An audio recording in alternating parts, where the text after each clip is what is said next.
The intervention was my mother's idea. She'd orchestrated it perfectly. Sunday brunch at our family estate.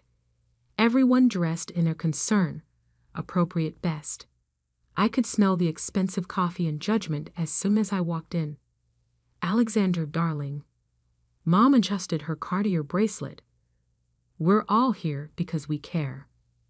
The all included my older brother Michael in his custom Tom Ford suit, my father pretending to read the Wall Street Journal while stealing glances at his Patek Philippe watch, and my sister-in-law Diana, who'd never worked a day in her life, but had strong opinions about proper career choices.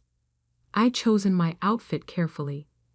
Slightly worn jeans, a simple sweater from Target, scuffed boots. Let them think I couldn't afford better. It made what was coming so much sweeter. We've been watching your attempts at running a business, Michael began, setting down his third cup of imported coffee. The small office in that questionable part of downtown. The late hours. It's clearly not working. Diana nodded sympathetically, diamonds catching the morning light. There's no shame in admitting defeat. Michael's firm is always hiring junior analysts. I sipped my coffee quietly, thinking about the real office, the one they didn't know about. 40 stories up in the glass tower downtown, overlooking the city I was quietly reshaping. Your father and I, Mom continued, we hate seeing you struggle. Living in that tiny apartment, driving that old car. When you could be living properly, Michael interrupted. Like us. By properly, he meant the mansion he'd mortgaged to the hilt, the cars he leased to impress clients, the lifestyle that was 90% smoke and mirrors. I knew his real financial situation. I knew everyone's. We took the liberty, Dad finally spoke, sliding a folder across the marble dining table, of having Michael's firm analyze your company's prospects. I opened it, scanning numbers I already knew were wrong. They'd only found the surface company, the small consulting front I'd maintained for exactly this purpose. The market analysis suggests bankruptcy within 6 months, Michael said, clearly enjoying himself. But if you let me step in now, maybe we can salvage something. Salvage, I repeated softly, remembering his words from 3 years ago when he tried to steal my initial investors. When he told everyone I was playing at business. It's time to be realistic, Mom pressed. You're not cut out for. Michael's phone chimed. He glanced at it dismissively, then froze. The coffee cup slipped from his fingers, shattering on the imported tiles. What's wrong? Diana grabbed his phone, then gasped. That's impossible. What? Mom demanded. Michael's voice shook. Why is Alexandra's company valued at $4 billion on Bloomberg? The room fell silent. I pulled out my own phone, opening the article I'd known was coming. Tech innovator Alexander Bennett emerges as industry giant. Neurotech solutions valued at $4 billion after stealth mode exit. There must be a mistake. Dad reached for the phone. Some other Alexandra. No mistake, I said quietly, reaching into my bag. Though the valuation's a bit off, we're closer to $5.2 billion after this morning's private equity round. I placed my business card on the table, not the simple consulting one they knew.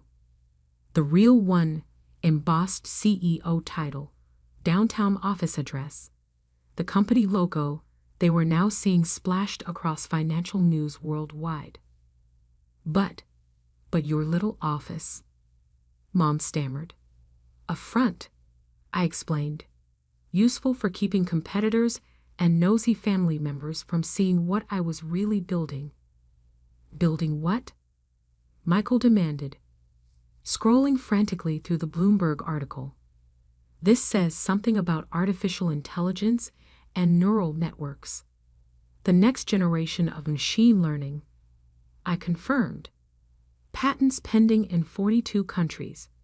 Google tried to buy us last month for $3 billion. We declined. Diana's perfectly contoured face had gone pale. All this time, I continued, while you were mocking my struggling business, I was raising 9 figures in venture capital. While you pitied my old car, I was hiring the best engineers in the country. And while you planned this little intervention, I was closing deals with 3 Fortune 10 companies. Dad's hands shook as he read the article. Private investors, major technological breakthrough, revolutionary applications in healthcare and finance. The apartment you felt sorry for me living in. I smiled slightly. I own the building, just like I own the questionable office building downtown. Real estate's a good investment when you know where the tech sector is expanding. Michael stood abruptly. You can't have. I would have known. Would you? I raised an eyebrow. Like you knew your firm was about to lose its biggest client. He paled. What? Oh, did I forget to mention? I checked my watch. Your managing partner is probably reading the email right now. Neurotech Solutions is terminating all contracts with Bennett Financial, effective immediately. The sound of breaking china made us all turn. Mom had dropped her favorite teacup, hands pressed to her mouth as another Bloomberg alert flashed across Michael's phone. Neurotech CEO Alexander Bennett named to Forbes 40 under 40, the stealth billionaire who revolutionized AI. Billionaire? Diana whispered. I stood, straightening my Target sweater. We should probably discuss how this changes the family dynamic, but not today. I picked up my worn leather bag, actually handcrafted Italian, worth more than Michael's car. I have a board meeting to prepare for. The room remained frozen as I walked to the door. Just before leaving, I turned back. Oh, and Michael? About that junior analyst position. I think I'll pass.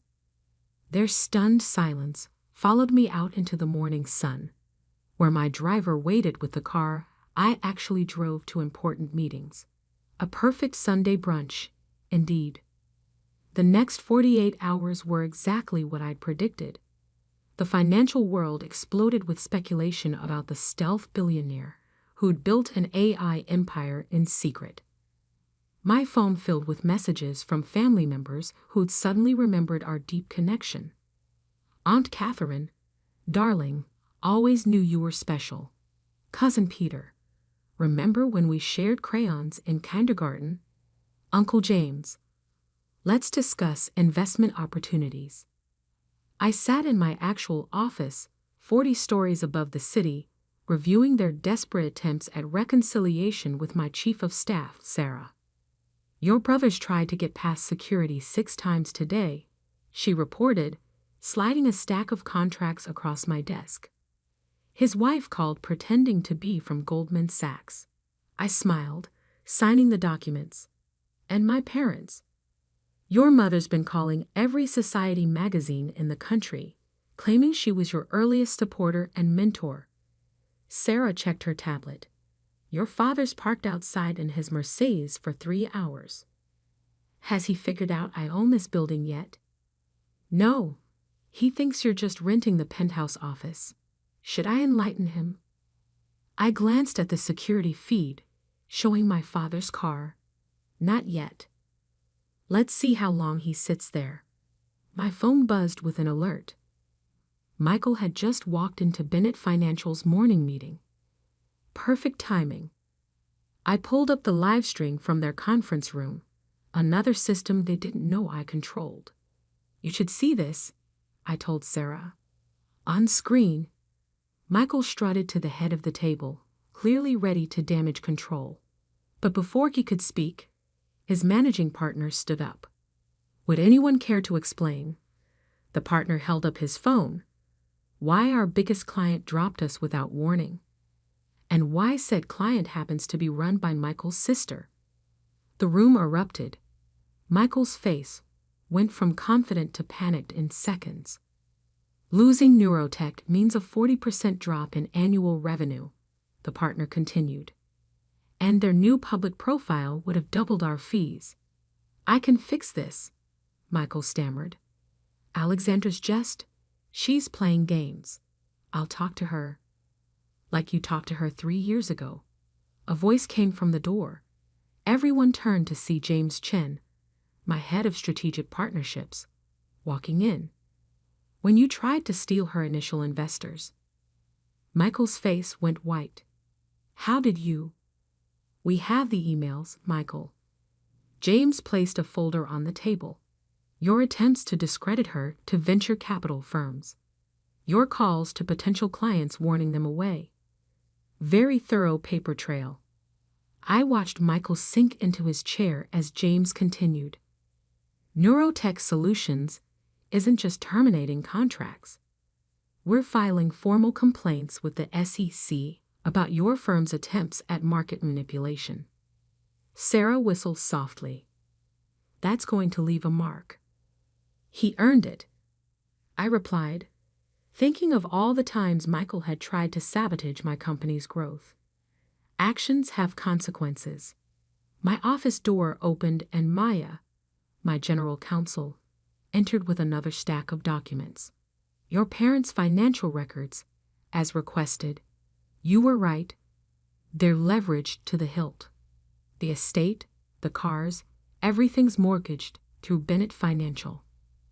Michael's been handling their investments, I noted, scanning the papers. Moving money around to hide the holes. Classic pyramid scheme, Maya confirmed. Using new client funds to cover family losses.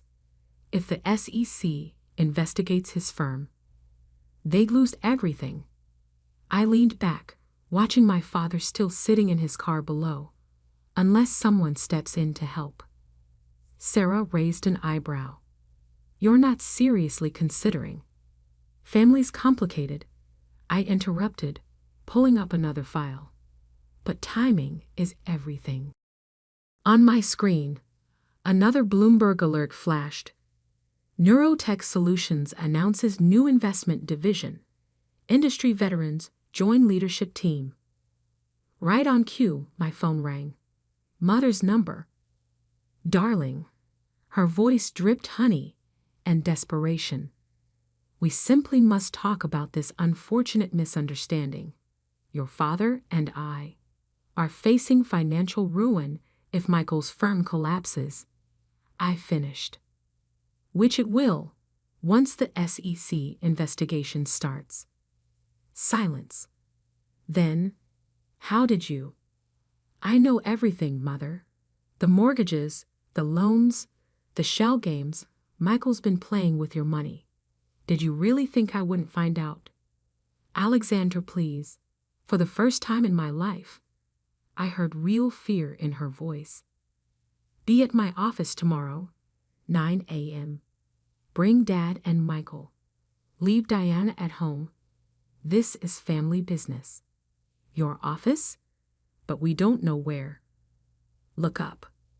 I watched through my window as my father finally raised his head, seeing the Neurotech Solutions logo gleaming on the building he'd been parked beside for hours. 41st floor, I said. Don't be late. I ended the call and turned to my team. Maya, prepare the bailout paperwork, but with our conditions. Sarah, call the SEC. Tell them we found irregularities in Bennett Financial's records that we'd like to address privately first. And Michael's managing partner? Sarah asked. Let him sweat until tomorrow. Fear is a powerful motivator for cooperation. They left to execute the plan, leaving me alone looking out over the city. On my desk, the family photo from Sunday brunch sat next to the Bloomberg article announcing my company's emergence.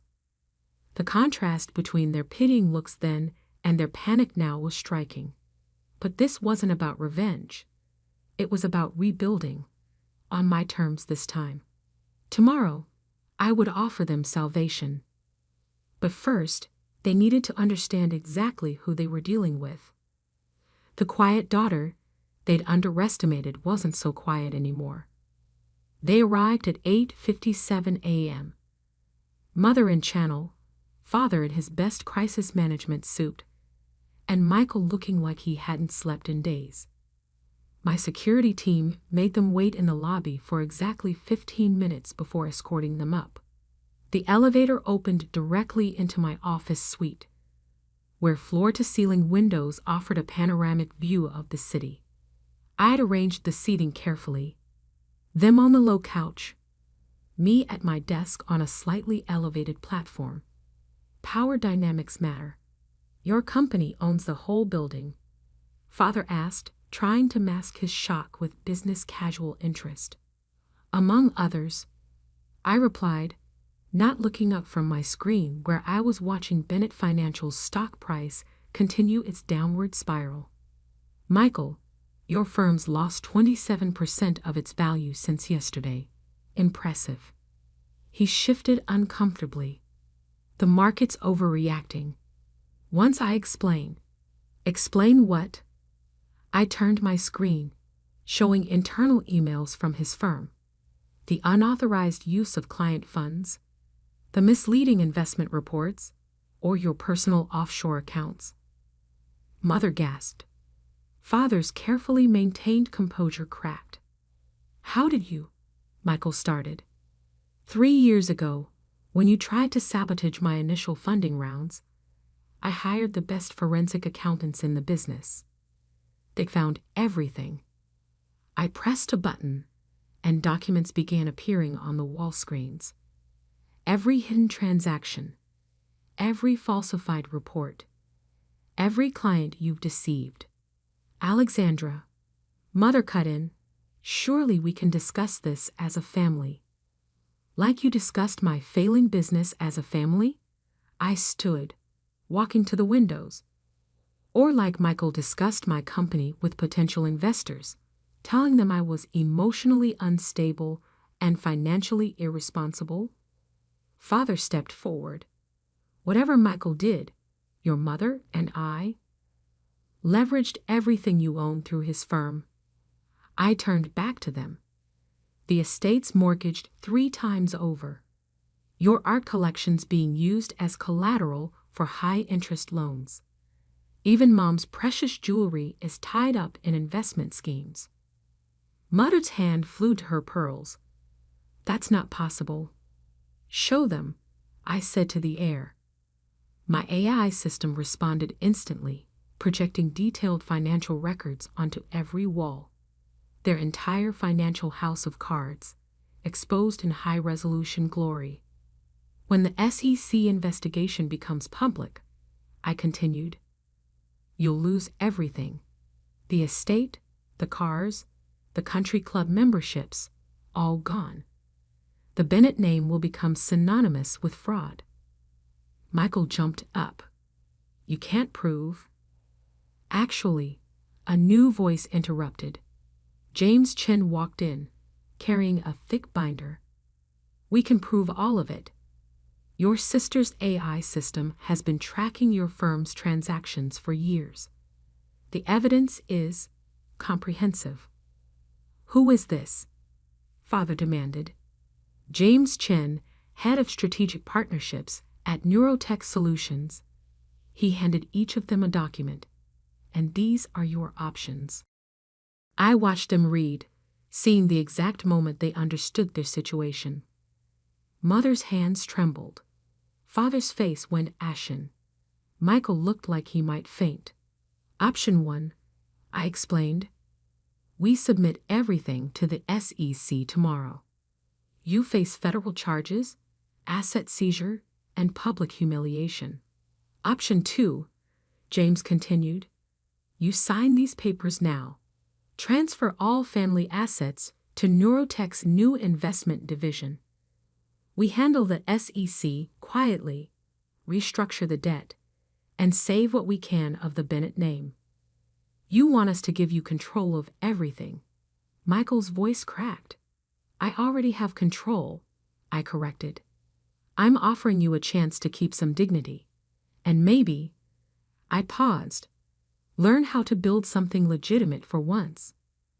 Mother looked up from the papers. These terms. We'd be working for you. You'd be working with my company, I clarified. Father's experience in client relations could be valuable, properly supervised. Mother's social connections might help our charitable foundation. And Michael, he flinched as I turned to him. You'll start in compliance. Learning banking regulations from the other side. Minimum wage, no benefits, for at least a year. This is revenge, he spat. No, I sat back at my desk. This is rehabilitation, and your only chance to avoid prison. Father stood slowly, decades of corporate negotiations visible in his stance. And if we sign, you'll protect the family name? I'll protect what's worth protecting, I replied, starting with the thousands of clients your son's firm has deceived. They get made whole first. Time-sensitive offer, James added. SEC's waiting for our call. Mother wiped a tear, careful not to smudge her makeup. Alexandra, when did you become so powerful, ruthless, successful? I smiled slightly. I always was. You just never bothered to see it. One by one, they signed. Michael last, his hand shaking so badly he could barely manage his signature. Welcome to Neurotech Solutions, I said as James collected the documents. Security will show you to HR for processing. Your new positions start tomorrow. They filed out quietly, broken aristocrats facing a new reality. But at the door, Mother turned back. That dinner, when we tried to intervene, you already knew everything then, didn't you? I knew everything years ago, I replied. I was just waiting for the right moment to show you. After they left, James stayed behind. That was almost merciful, considering what they did. Family's complicated, I said, watching their expensive cars being taken away by my security team. First step in asset recovery. Sometimes the best revenge is forcing people to become better than they were. My phone buzzed. Bloomberg wanted an exclusive on Neurotech's new investment division. Perfect timing, as always. Time to show the world what the quiet daughter could really do. 1 month later, I sat in my office reviewing the transformation. Bloomberg's headline said it all. Neurotech Solutions revolutionizes family office management. Traditional wealth meets AI innovation. The article didn't mention how my family was adjusting to their new reality. How Father, stripped of his executive titles, now worked in client relations, carefully supervised by my team. Or how Mother, her social calendar replaced by actual responsibilities, was learning to run a legitimate charitable foundation. And Michael? He sat in a tiny cubicle in compliance, reviewing banking regulations for minimum wage. A far cry from his corner office and inflated title. Your 3 p.m. is here, Sarah announced, interrupting my thoughts. I nodded, turning to face the wall of screens showing Neurotech's global operations. How's he doing? Third time this week he stayed late studying regulations. Actually seems to be trying. Interesting. I pulled up Michael's performance reports. His supervisor had noted genuine effort, despite the obvious humiliation of reporting to people he once would have dismissed. Send him in. Michael entered differently than he had a month ago. The designer suit was gone, replaced by off-the-rack business casual. His swagger had disappeared along with his American Express black card. Sit, I gestured to the chair across from me. How's compliance? Enlightening, he said carefully. I never realized how many regulations we were overlooking. You mean violating? He flinched but nodded. Yes. The shortcuts I took, the rules I ignored. I'm seeing it all differently now. I studied him, remembering the brother who tried to destroy my company before it began. Your supervisor says you're showing promise. I'm trying to learn. He met my eyes for the first time in weeks. Really learn, not just fake it like before. My phone buzzed. Another alert about Bennett Financial. The SEC had quietly accepted our restructuring plan, avoiding public charges in exchange for full cooperation. The family name would survive, barely. Mom called, Michael said suddenly, from her new apartment. The downsizing had hit our mother hardest. Her beloved estate sold, her social status diminished, living in a modest condo paid for by her new foundation salary. How's she adjusting? She actually, he smiled slightly, talked about the foundation's work. Real excitement, not just social climbing. Dad, too, he's connecting with clients honestly for once. And Diana? I asked, referring to his status-obsessed wife. Left last week. Couldn't handle the reduced circumstances. He shrugged. Another new gesture. Probably for the best. I pulled up another file on my screen. Michael's personal financial records. Your credit counseling sessions? Humiliating but necessary. He straightened in his chair. I've learned more about ethical finance in 4 weeks than in my entire career. Good. I stood, walking to the window, because I'm offering you a choice. He waited, tension visible in his shoulders. Continue in compliance. Work your way up slowly. Maybe make junior analyst in 5 years. I turned back to him. Or join our new family office advisory division as a cautionary example. What?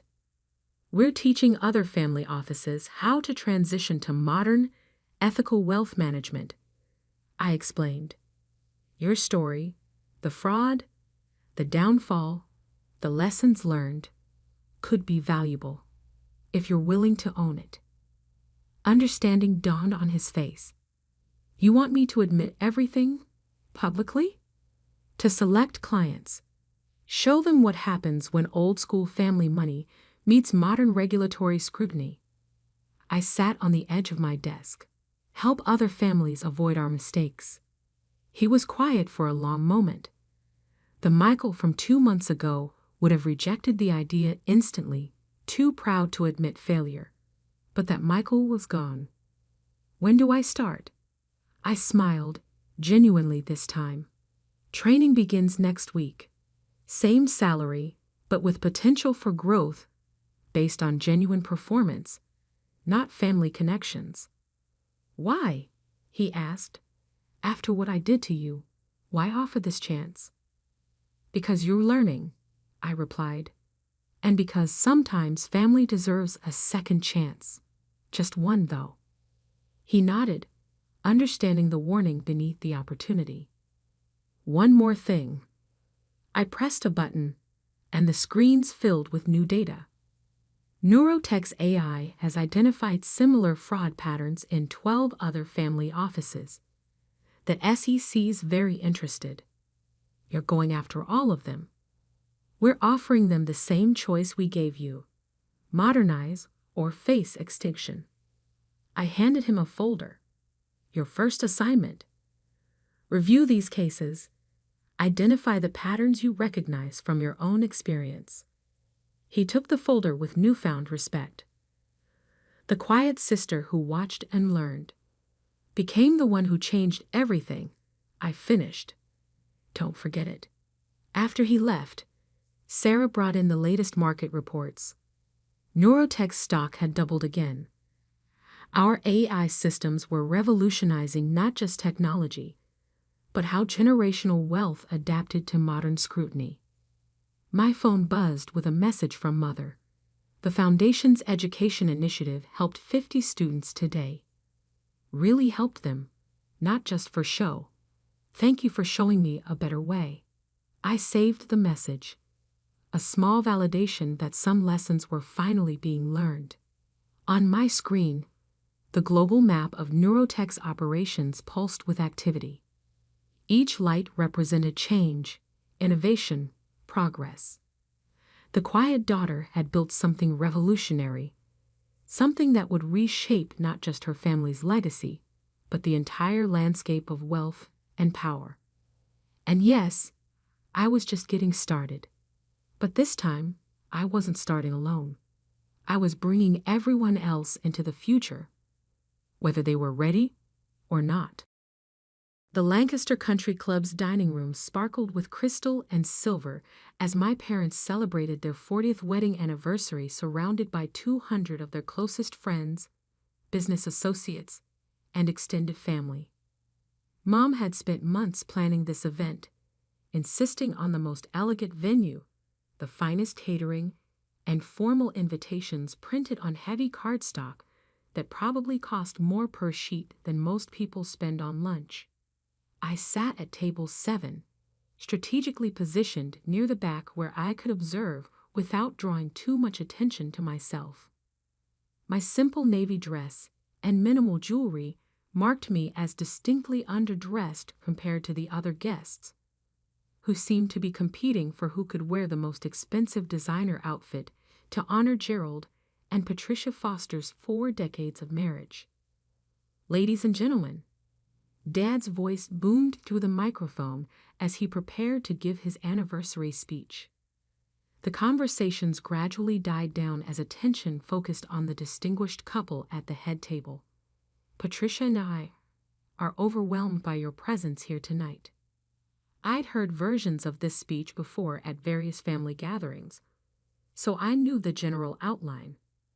Dad would thank everyone for coming, recount some amusing anecdotes from their early marriage, and eventually work his way around to discussing their children's accomplishments, a topic that never failed to make me uncomfortable. We've been blessed with 2 wonderful children, Dad continued, gesturing toward my brother Marcus at table 2. Our son Marcus has built a thriving dental practice and given us 3 beautiful grandchildren. Marcus beamed and raised his wine glass toward the crowd. At 35, he was everything my parents had hoped for in a son. Professionally successful, financially stable, married to a lovely woman from a good family, and living in the right kind of suburban house with the right kind of mortgage. And our daughter. Dad paused, his eyes scanning the room until they found me. Well, our daughter is still finding her way. The familiar knot formed in my stomach.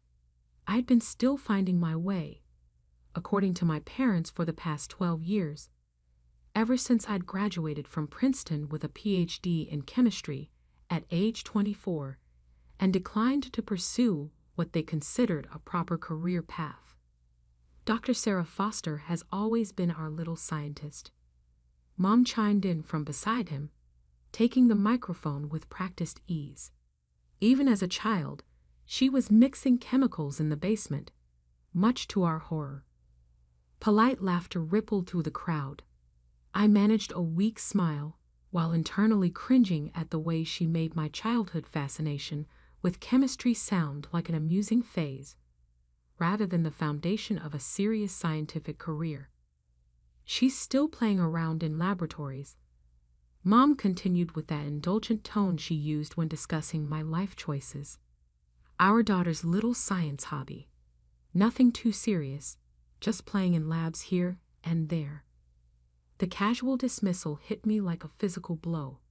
12 years of groundbreaking research, revolutionary discoveries that were reshaping our understanding of molecular chemistry, and dozens of peer-reviewed publications reduced to playing around in laboratories.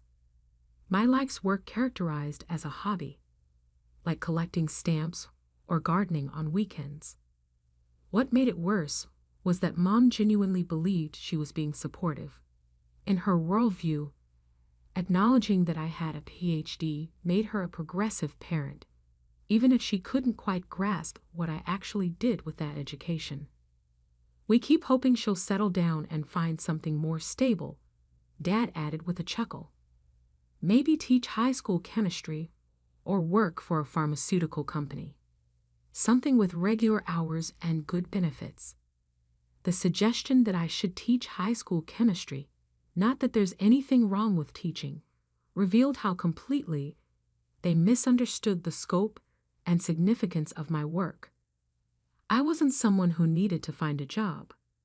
I was someone who had dedicated my life to pushing the boundaries of human knowledge in ways that could potentially transform medicine, energy, and materials science. But explaining quantum chemistry and molecular engineering to parents who thought playing in labs was an adequate description of research science had proven impossible. After years of failed attempts to bridge that gap, I'd given up trying to educate them about what I actually did for a living. The truth was far more complex than my parents could imagine. While they thought I was struggling to find direction, I'd spent the last 8 years conducting research that had already led to 3 major breakthroughs in catalytic chemistry. My work on enzyme mimetics had opened new pathways for drug development. My research on carbon capture technologies was being implemented by energy companies around the world, and my latest project, developing synthetic processes that could revolutionize materials manufacturing, had attracted attention from the highest levels of the scientific community. But none of that translated into the kind of success my parents could recognize or value. I didn't have a corner office, a secretary, or a salary they could brag about at dinner parties.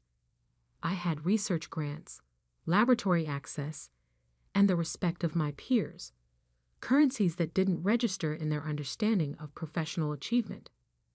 We're proud of Sarah's intelligence, Mom continued, but we do worry about her future. The academic world is so uncertain, and she's 36 now. We just want her to find security and stability. Security and stability. The eternal parental concerns that completely missed the point of why I'd chosen this path. I wasn't pursuing chemistry for job security. I was pursuing it because I believed I could contribute to discoveries that might help solve some of humanity's most pressing problems. But enough about our children's career anxieties, Dad said with a laugh that made my face burn with embarrassment. Tonight is about celebrating 40 years of marriage and the wonderful friends who supported us along the way. I sat back in my chair, trying to become invisible as the speech moved on to other topics. Around me, I could feel the sympathetic glances from other guests who just learned about the Foster family's charity case. The brilliant but impractical daughter who'd chosen intellectual pursuits over financial responsibility. The irony was suffocating. Just last month, I had received confirmation that my research on synthetic enzyme catalysts had been selected for implementation in a major pharmaceutical manufacturing process. The licensing fees alone would generate more income than Marcus's dental practice earned in a year. But because I'd published the work through my university affiliation rather than a private company, my parents had no framework for understanding its significance. Sarah, dear.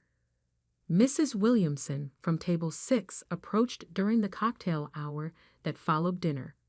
Your mother mentioned you work in science. How interesting. What kind of laboratory work do you do? It was a genuine question from a kind woman, but I'd learned to keep my answers simple to avoid confusion. I research new ways to create chemical compounds, I said carefully. Oh, like developing new medicines? She asked hopefully. Sometimes. My work has applications in medicine, energy, and manufacturing. How wonderful, she said with that polite smile people use when they're trying to be encouraging, but have no idea what you're talking about.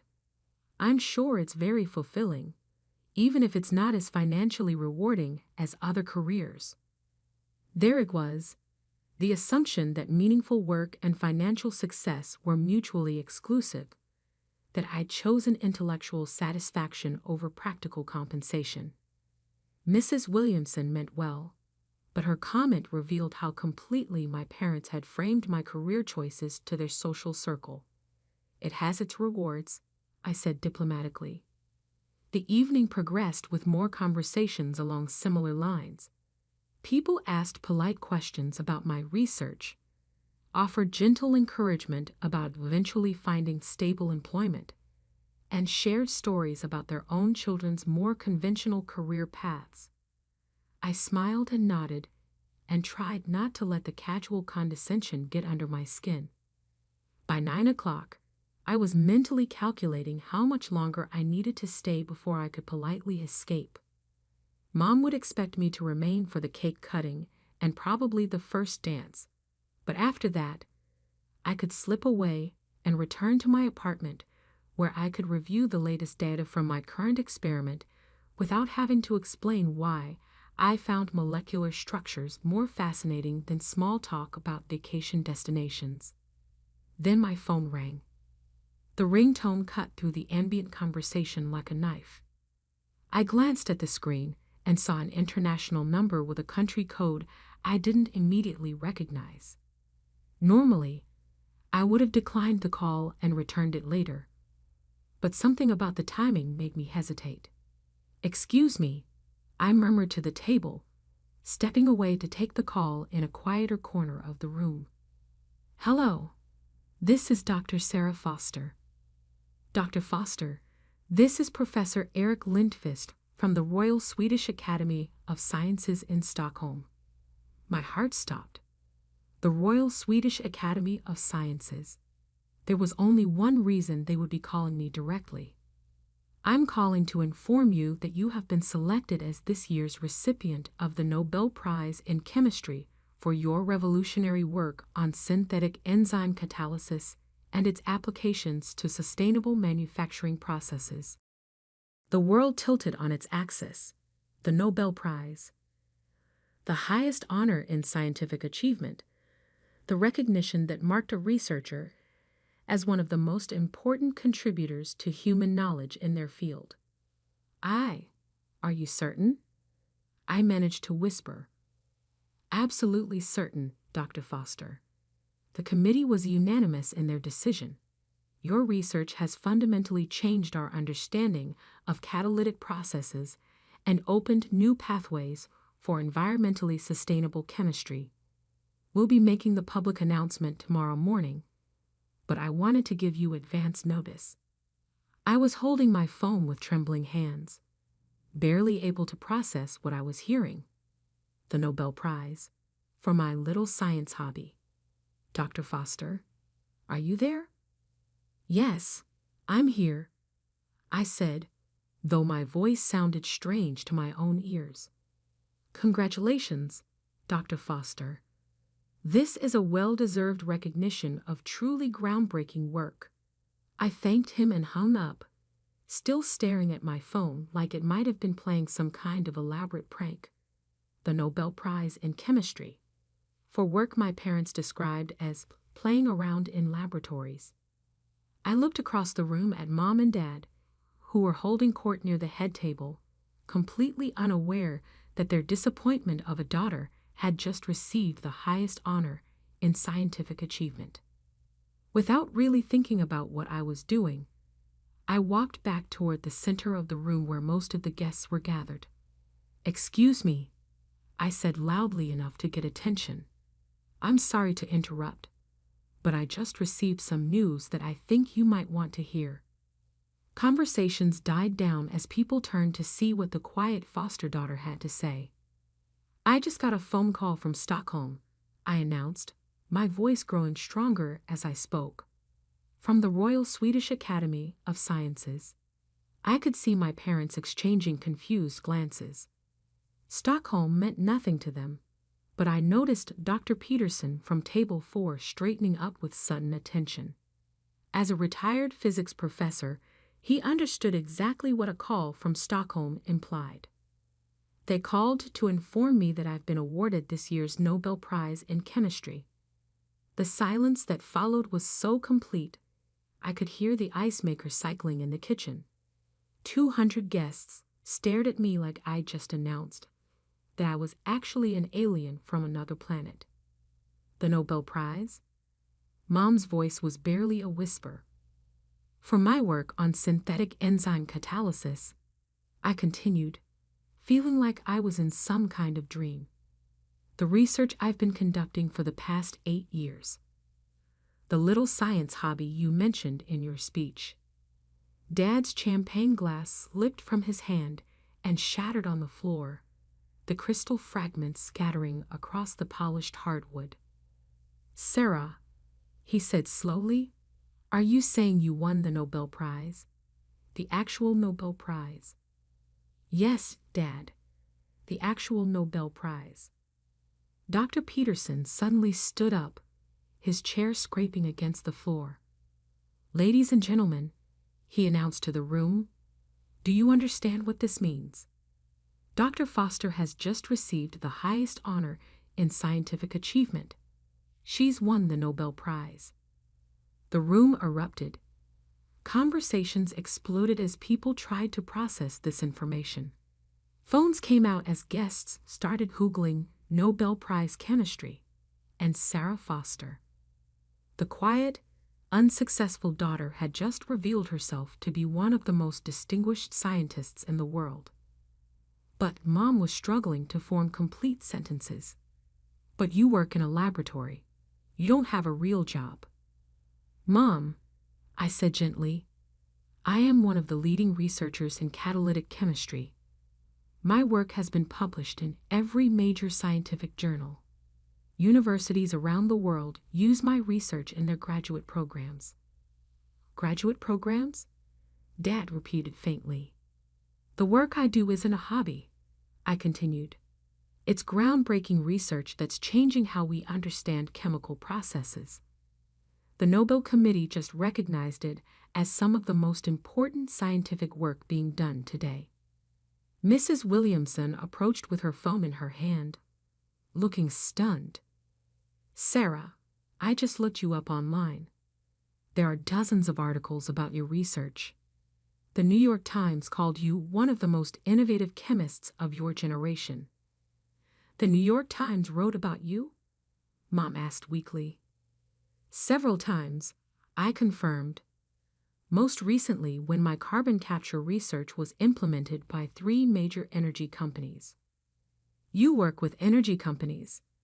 Dad's voice cracked on the question. Among others, pharmaceutical companies license my research for drug development. Manufacturing firms use my processes to create new materials. The work I do has applications across dozens of industries. The scope of their misunderstanding was becoming clear to everyone in the room. For 12 years, my parents had described me as an aimless academic while I had been building a reputation as one of the most important researchers in my field. Dr. Foster, a voice called from across the room. I turned to see Professor Martinez from the local university, someone I'd met briefly at academic conferences. I had no idea you were the Sarah Foster. Your enzyme research is revolutionary. We've been using your papers in our advanced chemistry seminars for years. Thank you, I said, still feeling surreal about this public recognition. Nobel Prize winner, he continued, shaking his head in amazement. Do you realize you're the first Nobel laureate our city has ever produced? The first Nobel laureate?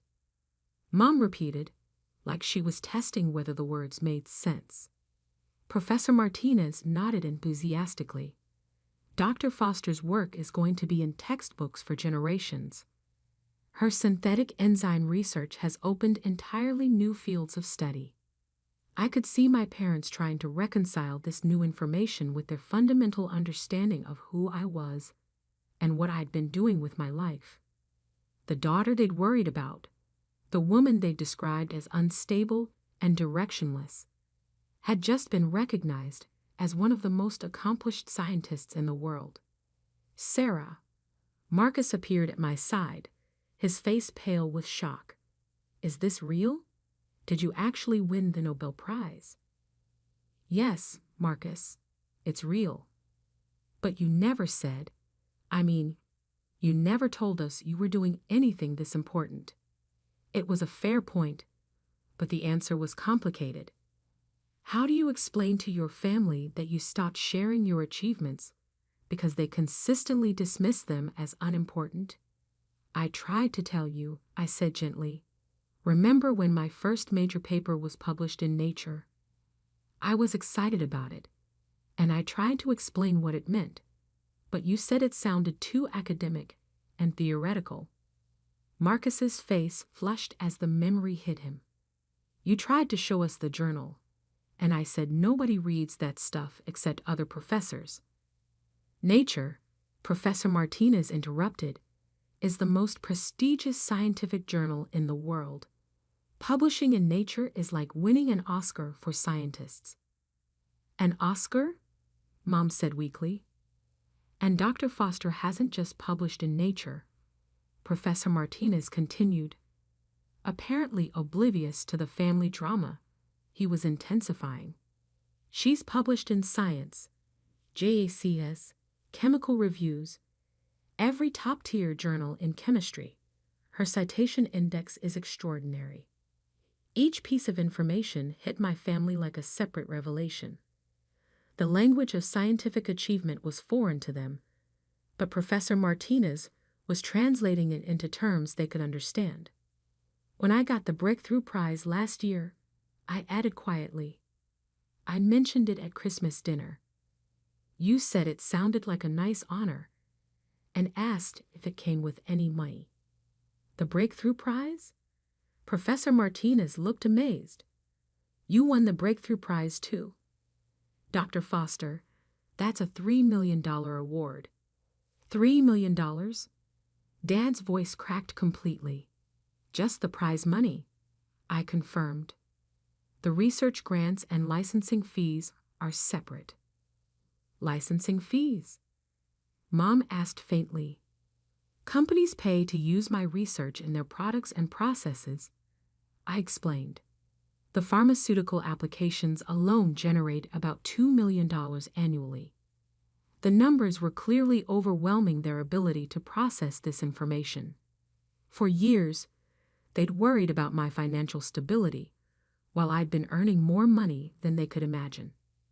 Dr. Foster, another voice joined the conversation. I turned to see Dr. Kim, the chief of research at the Regional Medical Center. I didn't realize you were here tonight. Your enzyme work has been crucial to our new drug development program. Thank you, Dr. Kim. We've been hoping to arrange a consultation with you, she continued. Your synthetic enzyme research could revolutionize how we approach certain cancer treatments. Cancer treatments? Mom whispered. Dr. Foster's work has applications in targeted drug delivery, Dr. Kim explained. Her synthetic enzymes could help us develop treatments that are more effective and have fewer side effects. I could see my parents struggling to understand how their daughter's little hobby was connected to cancer research and drug development. The gap between their perception and reality was so vast, it seemed impossible to bridge. Ladies and gentlemen, Dad's voice suddenly boomed through the microphone again. The room quieted as attention returned to the head table. I need to make an announcement. He looked directly at me, his eyes bright with tears.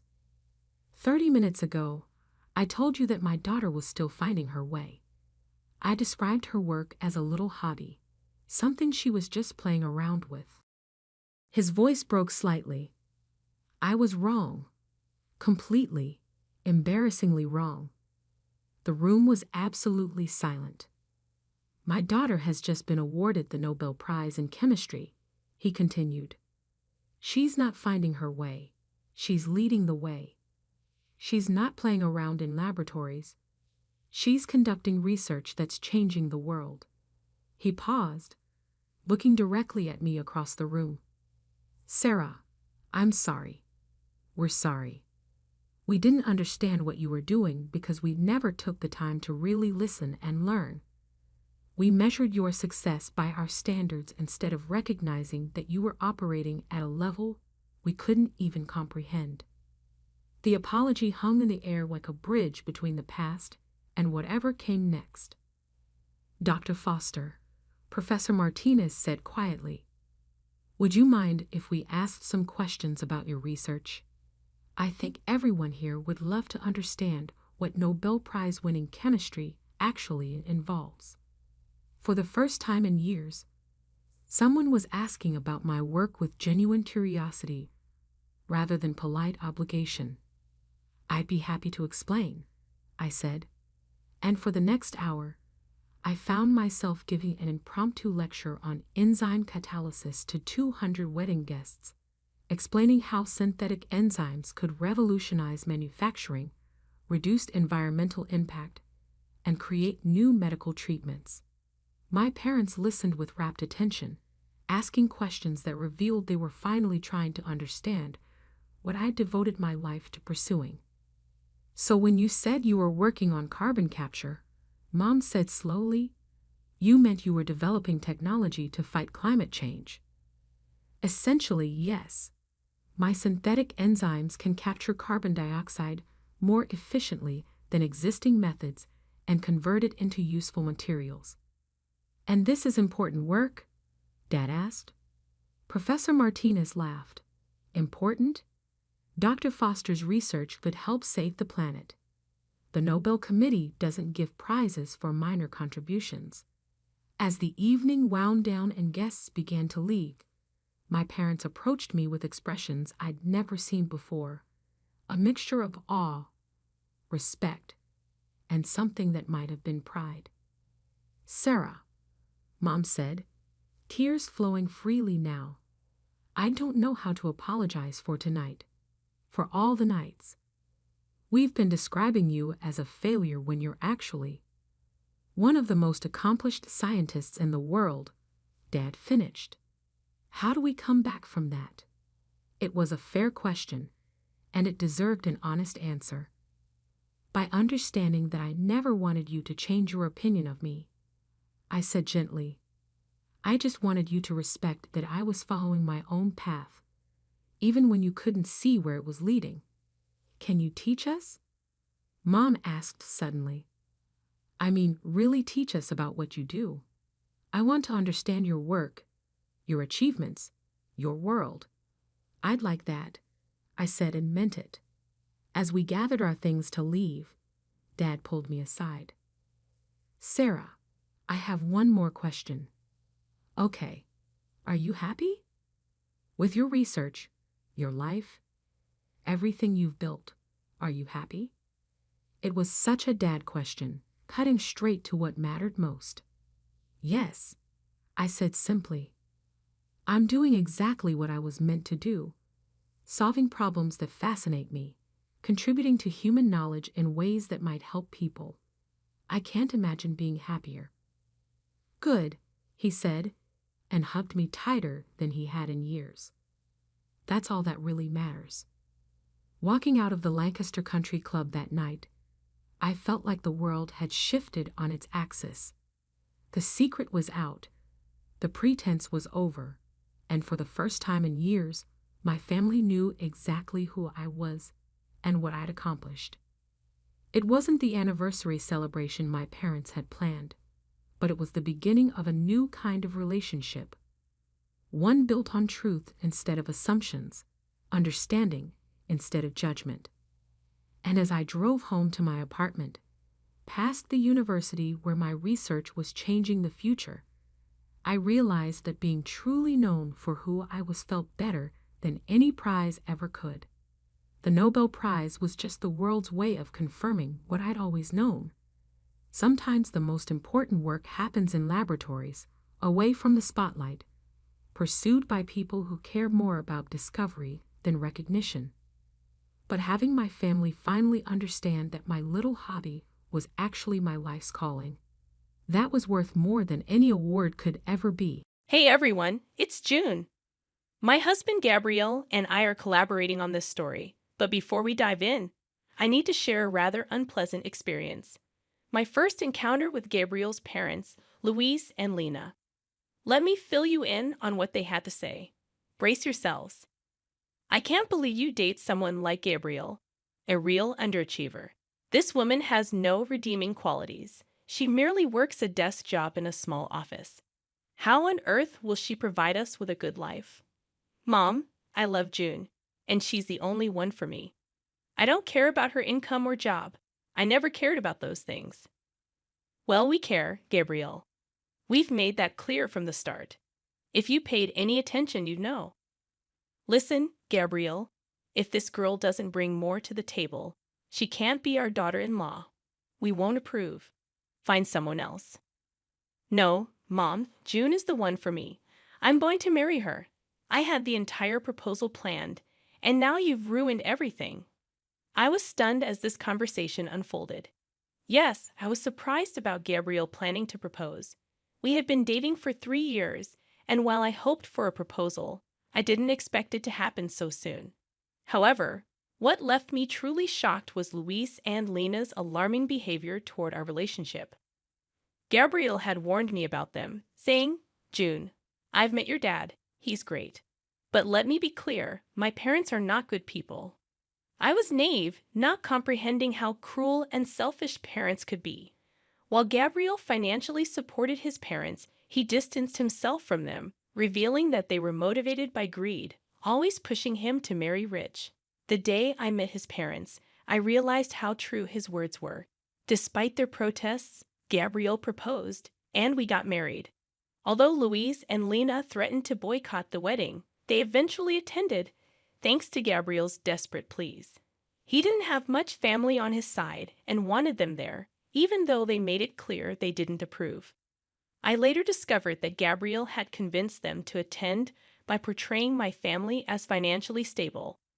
While they reluctantly came, their motives were evident. They made it a point to remind me, just so you know, June, we still don't approve of this marriage. Gabriel is a successful man, and we expected more from him. He really disappointed us by not marrying rich. We wouldn't have come if we thought you had nothing. Thank God your father at least has something to his name. I hope you don't forget us and our gracious presence today when you finally get the house inheritance. Guys, I'm getting married today. My father is healthy and fine, and there's absolutely no reason for you two to even mention an inheritance today. I stormed off, distancing myself from them after hearing their audacious remark. My father was my only living family, and hearing such comments on my wedding day made me sick. I couldn't believe the audacity of Louis and Lena to demand a share of my money. I chose not to inform Gabriel about this incident, not wanting to spoil his day, and knowing how difficult it was for him to cut ties with his parents. Unfortunately, things took a downward turn from there. Despite Gabriel and I being happy together, his parents were always meddling in our finances. Louis and Lena persistently pestered us about the exact worth of my father's assets. We never gave them a satisfactory answer, yet their embarrassing and entitled behavior continued. For years, I endured their greedy ways, putting up with their constant demands for more money. They fabricated excuses and guilt-tripped us when we tried to refuse. Their comments about my inheritance never ceased, but I chose to ignore them. The situation hit rock bottom when my father was diagnosed with aggressive cancer, and his time was limited. Living far away, we flew to visit him a couple of times. Louis and Lena were displeased, saying we shouldn't waste money on frequent visits since my father was in hospice and wouldn't live long anyway. I vehemently disagreed, asserting that visiting my dying father was not a waste of money. What we did with our finances was our choice, and Louis and Lena had no right to dictate. Their lack of support and covert requests not to visit my father infuriated me. Thankfully, Gabriel stood up for me and shut down their insensitive conversation. From that day onwards, I was determined to teach them a lesson once I was in a better place. I vowed to show them their place. My father passed away around 3 months after his diagnosis, and I was devastated. I really didn't want to lose him that fast. Witnessing his declining health, I knew it was time. Despite the difficulty, Gabriel was my rock throughout the entire time. He held my hand while I flew to my father's town to arrange his funeral.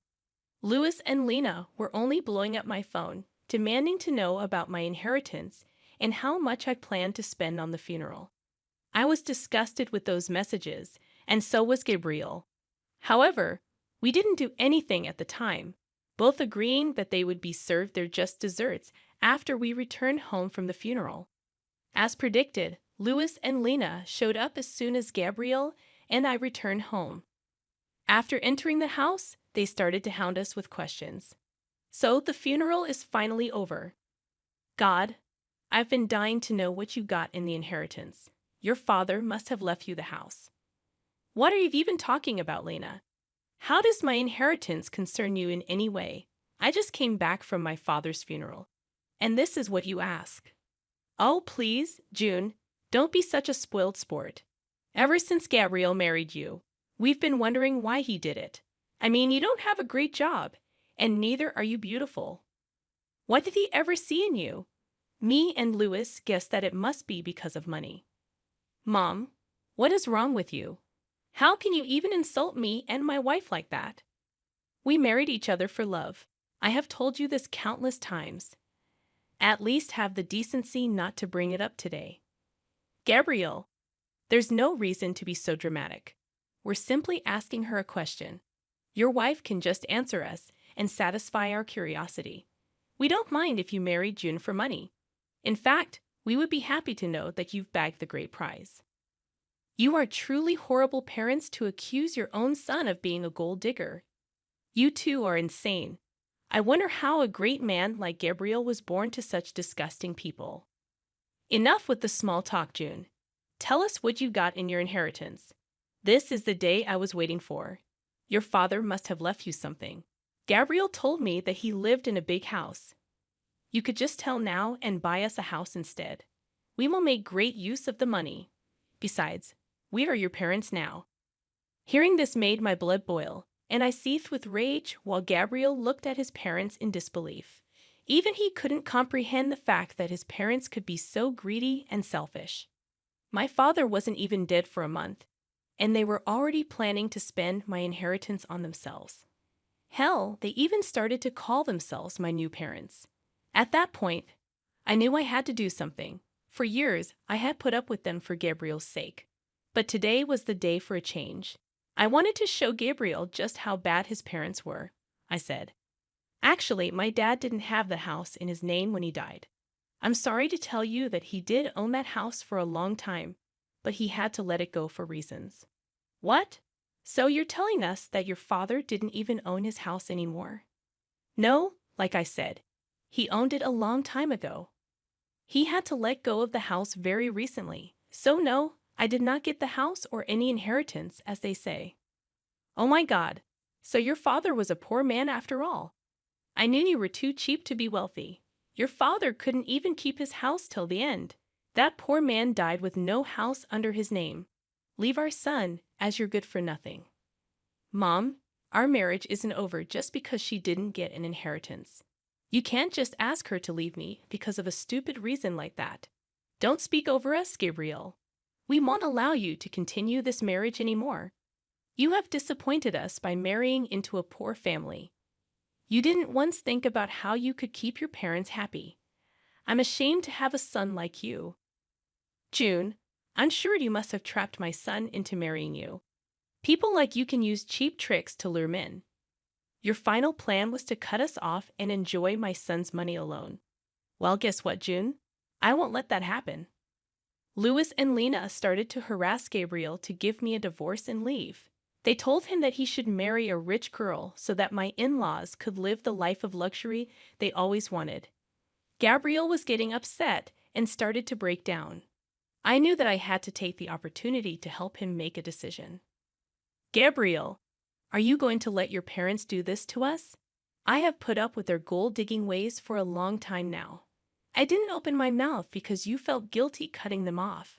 Are you still going to continue to keep them in our life? I don't think we can come back from this. June, I've had enough as well. Mom, Dad, today you have shown me just how bad you are. For years, you have used me to fulfill your dreams.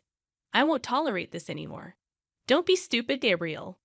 This girl would influence you and take you away from your family. We are doing this for your own good as well. We didn't spend money on you so that you can go do charity for someone else. You need to divorce your wife and start afresh. There is still time for you to get a rich wife. We will help you. This time you have made too many mistakes on your own.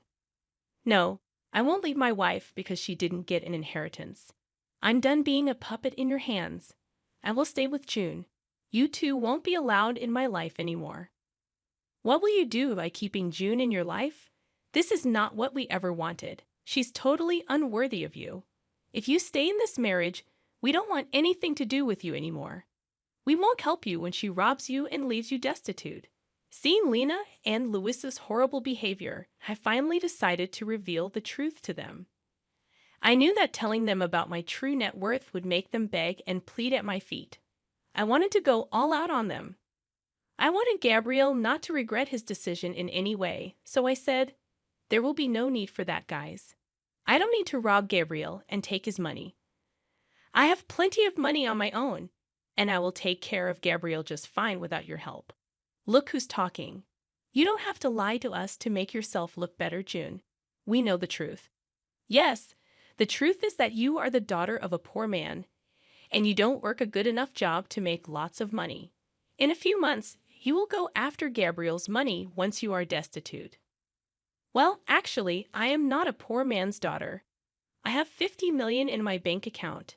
No, I didn't earn it from my job. Rather, I got it from my father.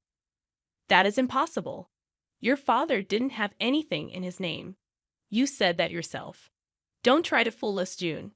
We can see through your lies. It won't work for us. We will make sure you divorce our son and leave him to us. I smiled at them and then looked at Gabriel. He was still looking very upset, but gave me the signal to go ahead. He knew me inside out, and so he knew what was coming. I opened my bank account and showed them my bank balance. Louis and Lena took one look at it, and their eyebrows shot up to the sky. They looked at each other and said, "No, no, no, this is impossible. You must have fabricated these bank statements. You said you didn't get an inheritance. How? You even said that your father didn't own his house till the end. Where did this money come from?" What I didn't tell you was the fact that my father owned a big ranch where he lived. He sold the ranch and the house before he died. He gave me an early inheritance before signing himself into hospice. He didn't want me to use my own money for his care. He wasn't like you too. Louis and Lena couldn't believe what they saw. Even my words didn't sound true to them. So they asked Gabriel for the truth. When he confirmed what they saw, they went quiet for a minute and looked at each other again. Then suddenly, they changed their tune completely and said, "Oh, this is such great news. Here I was thinking that my son made a huge mistake. You should have told us sooner about your money." "Yeah, we got riled up for nothing. Your father did well for yourself, June. I'm sure you'll make good use of that money. Now, like I said, we're like your own parents. Since this issue has been solved, there's no need for you to leave, Gabriel. You should have said something to us. We doubted your capabilities for nothing. You did marry well, son. I'm so happy today." With the expression Gabriel was making, I knew that my work was done. He would take care of the rest, so I held back my cuss words and let him do the talking. I trusted my husband to make the right choices, and he didn't disappoint me. Gabriel was fuming and started to scream at his parents. He said, "You still have the audacity to stand here and keep talking to us. Hell, how do you still expect June to pay for your comfort? You were hounding us to get divorced. And now you suddenly claim that she's family. How could you do this? We didn't know her net worth back then, Gabriel. She hid the truth from us. How are we supposed to know that she's actually rich? Yeah, June, we'd apologize for assuming the worst. You did surprise us. Anyway, now that you have an apology, can we move past this already?" "No, absolutely not. There is no way I'm forgiving you two for what you did today. I just got back from burying my father, and you two didn't even let me grieve in peace. I will never forget or forgive this. I think it has been enough already. Since you two think so lowly of me, there is no reason for me to keep you in my life. Today, I will protect myself and my wife from your toxic selves. Get out of my house and don't even think about coming back. From next month onwards, you are on your own. I won't be helping you out financially anymore. You don't deserve any kind of help after today. After Gabriel said that, Luis and Lena went absolutely ballistic on us. They also kept begging us and pleading with us not to cut them off. Neither Gabriel nor I paid any attention to their requests. In fact, Gabriel was so mad that he threatened to call the police if they did not leave our house. Soon after they heard the threats, both Luis and Lena left our property but continued to blow up our phones with calls and texts. We blocked their number before reminding them that we will press charges if they don't stop harassing us. For the next few days, Gabriel completely dealt with his family while I grieved my father properly. I was finally in a peaceful setting where I could reflect on my childhood memories and try to remember my father for the good times. He truly was an amazing man. As soon as he understood that I didn't want to move back south, he sold his property so that I didn't have to worry about it. He didn't even want me to spend money on his medical bills, so he used some of the sale money to pay for hospice. He was truly a great parent, and I still miss him a lot. On the other hand, Gabriel was also grieving the loss of his family, but for other reasons. Yes, he was finally freed from his toxic family, but some people were guilting him about abandoning them. Those people did stop hounding him when Gabriel told them the full story. Now, everyone who knows Luis and Lena is disgusted with them. The duo still tried to contact us even after we blocked their numbers and changed our locks. We are contemplating taking out restraining orders if they don't stop soon. Meanwhile, I have recently found out that I am pregnant. I'm sad that my father couldn't be a part of my child's life, but me and Gabriel are really enjoying this surprise and preparing ourselves to have a little bundle of joy in our arms soon.